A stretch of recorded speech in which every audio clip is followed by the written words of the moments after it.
Marc. Marc 1. Commencement de l'évangile de Jésus-Christ, Fils de Dieu, selon ce qui est écrit dans Ésaïe, le prophète. Voici, j'envoie devant toi mon messager, qui préparera ton chemin. C'est ici la voix de celui qui crie dans le désert. Préparez le chemin du Seigneur, aplanissez ses sentiers. Jean parut, baptisant dans le désert, et prêchant le baptême de repentance pour la rémission des péchés. Tout le pays de Judée et tous les habitants de Jérusalem se rendaient auprès de lui. Et confessant leurs péchés, ils se faisaient baptiser par lui dans le fleuve du Jourdain. Jean avait un vêtement de poil de chameau et une ceinture de cuir autour des reins. Il se nourrissait de sauterelles et de miel sauvage. Il prêchait disant, « Il vient après moi, celui qui est plus puissant que moi, et je ne suis pas digne de délier, en me baissant, la courroie de ses souliers. Moi, je vous ai baptisé d'eau.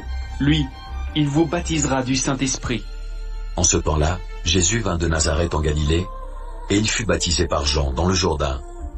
Au moment où il sortait de l'eau, il vit les cieux s'ouvrir, et l'Esprit descendre sur lui comme une colombe, et une voix fit entendre des cieux ces paroles.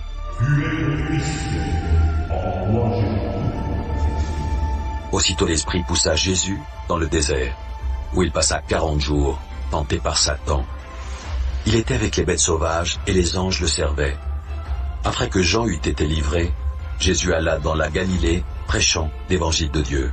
Il disait, « Le temps est accompli, et le royaume de Dieu est proche.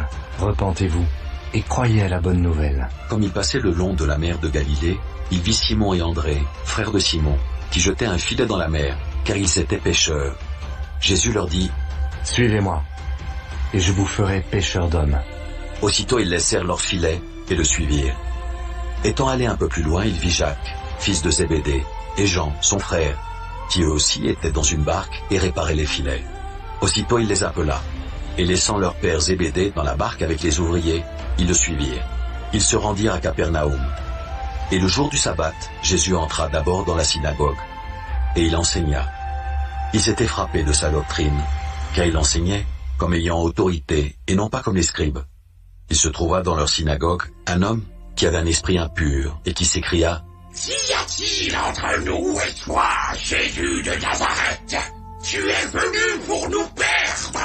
Je sais qui tu es, le Saint de Dieu. » Jésus le menaça, disant, « Tais-toi et sors de cet homme. » Et l'esprit impur sortit de cet homme, en l'agitant avec violence, et en poussant un grand cri. Tous furent saisis de stupéfaction, de sorte qu'ils se demandaient les uns aux autres, « Qu'est-ce que ceci?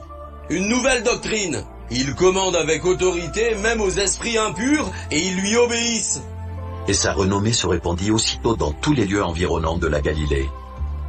En sortant de la synagogue, ils se rendirent avec Jacques et Jean à la maison de Simon et d'André. La belle-mère de Simon était couchée, ayant la fièvre, et aussitôt on parla d'elle à Jésus. S'étant approché, il la fit lever en lui prenant la main, et à l'instant, la fièvre la quitta. Puis, elle les servit. Le soir, après le coucher du soleil, on lui amena tous les malades et les démoniaques, et toute la ville était rassemblée devant sa porte. Il guérit beaucoup de gens qui avaient diverses maladies.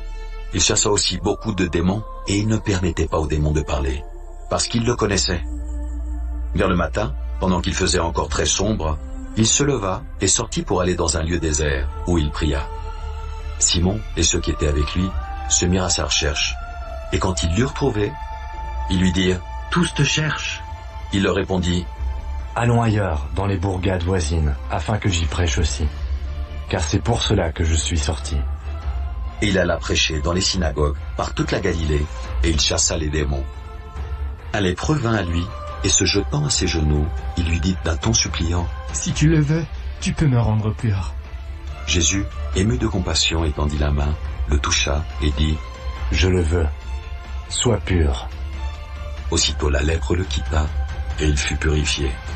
Jésus le renvoya sur le champ, avec de sévères recommandations, et lui dit, « Garde-toi de rien dire à personne, mais va te montrer au sacrificateur, et offre pour ta purification ce que Moïse a prescrit, afin que cela leur serve de témoignage. » Mais cet homme, s'en étant allé, se mit à publier hautement la chose et à la divulguer, de sorte que Jésus ne pouvait plus entrer publiquement dans une ville.